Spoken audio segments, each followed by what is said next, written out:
Is inspired by hexagonal insects.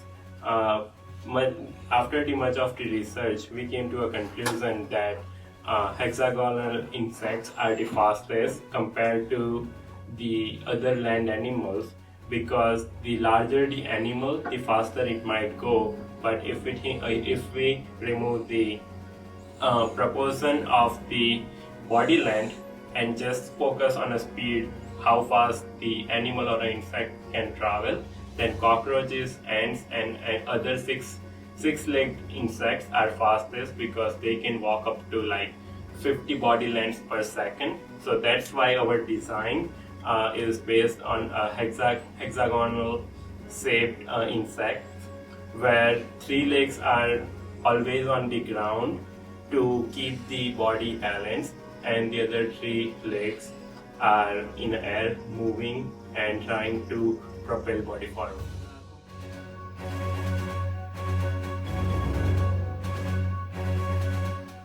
Conceptual design, we are planning for a hexapedal mechanism thing, in which, as you can see, 3 of the legs on the other sides will go up, and the rest of the 3 simultaneously at the same time will go down.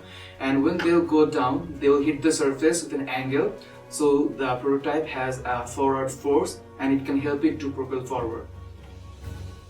We have our initial prototype right here. As you can see that we have 3 gears on each side adjacent to each other, connected by pivot shafts on both sides. But as you can see, the problem here is that the shafts are not staying in their place, so as you can see, the movement's a bit clunky. So basically it will not walk straight, and that will hamper the motion. And also the problem is the legs are too long, so that means that it will have a decreased stability, and basically the walker will fall over. So to make adjustments for that, we made some further improvements on our walker. So as you can see, it's right here. Thank you, Kashaf. So for an improvement, we made a second prototype in which we wanted to bring the corrections. So our first thing we tried to include is a gearbox in the middle, and the gears will be inside the gearbox to make sure that the gears will not move and will be in the same line, unlike the first prototype we had. This is to ensure that the gears mesh properly, and when they are rotating, they rotate with the flow, and it doesn't interrupt the motion of the gears. And the second correction, as you can see, we have tried to make the legs shorter, and this is done so that we can have the center of mass of the prototype lower, and so that it can have a balance, a good balance, and it can stand still and also move forward with a better balance compared to the first one we had.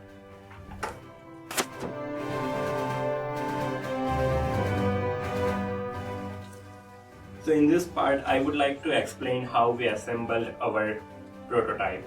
So first of all, we glued all of the gears on the shaft in a center using the keyway we have already designed in our model.